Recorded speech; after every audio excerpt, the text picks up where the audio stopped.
As you begin praying about your field project and for the community you're serving, you're likely to find various forms of poverty or injustice that relate to the mission of the host's organization.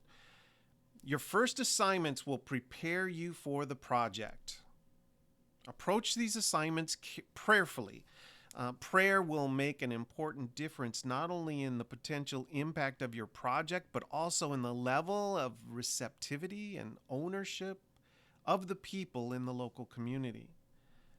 Be aware that your project could be empowering, or it could continue to reinforce the unequal top-down relationships that can result when outsiders come in with a plan and a vision for a poor community.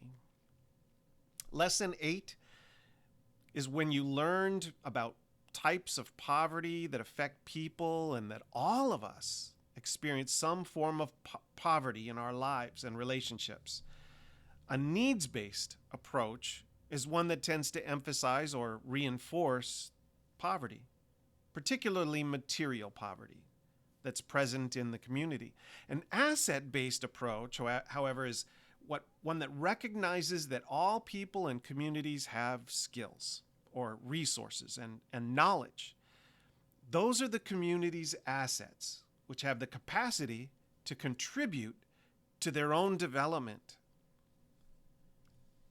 Take advantage of these external resources which are available on the internet, and we understand that you may or may not need them for your particular Converge project.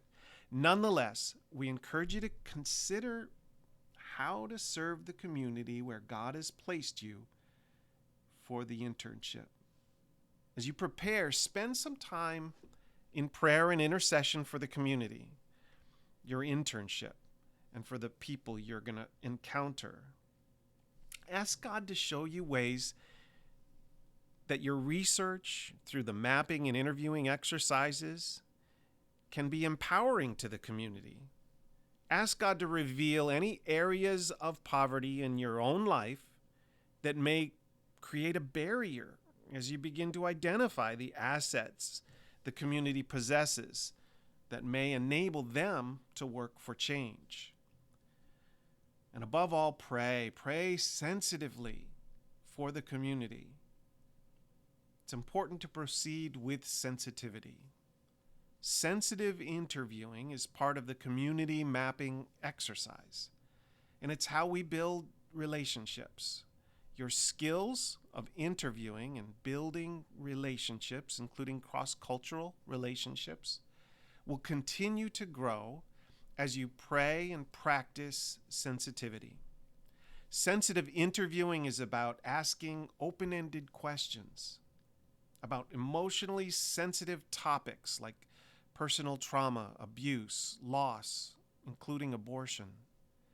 It's about culturally sensitive topics like family planning and tribal and ethnic tension and faith and gender roles and inequality and cultural practices such as female circumcision. Among the vulnerable populations, you'll meet the poor, the cultural, ethnic, and religious minorities, women in many cultures, and children that are at risk. And among those you meet, some will be disabled, physically or mentally. For a small organization, reaching a particular area and depending on the mission of the host's organization, your community mapping and interviewing exercise may actually require you to walk about the neighborhood, observing the housing, the services, the water sources, the family sizes, the schools, the availability of food and security, etc. You can develop an assessment tool with the questions that you need to be asking, and you can ask the host about them. So be sure you've communicated with the host about your plans and that you have someone to accompany you and assist you with the translation and the navigating of the community. This is for your safety as well as for the opportunity to develop a friendship with the member of the staff. On the other hand, your community mapping exercise may not require you to go out into the community.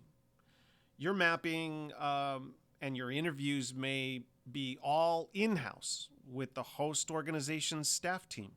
It may be the clients in a retail or service business, or it may be appropriate for much of your mapping and interviewing research to take place going through old records in filing cabinets to research the host's organization's capacity and effectiveness.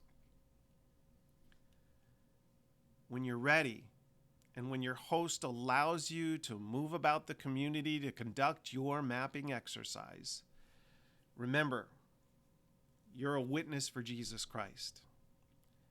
However, your witness right now is to be a disciple, be a learner, be sensitive, be aware of the community members present and the potential dynamics that this may create as you start looking at the community. It's critically important that you discuss any potential sensitive topics that you may want to find out about with your host before going out to conduct the mapping and interviewing exercise. And find out if there are any potentially sensitive issues in the community that you may not haven't even thought of yet, that you should be asking about. You also want to avoid harming the people who participate in the process. You want to avoid harming the relationship of the organization to the community and your relationship with those you're working with. Keep in mind that often harm is done unintentionally, even by those trying to be sensitive. That's why it's so important to talk to the host and try to be sensitive with the organization's staff members, who will likely have a deep understanding of the community. After you complete the mapping assignment, you'll begin the assessment phase. Stay prayerful, stay sensitive. You'll need to be continually mindful of the fact that many of the people you will interact with fall into a vulnerable category, even if they do not seem vulnerable to you.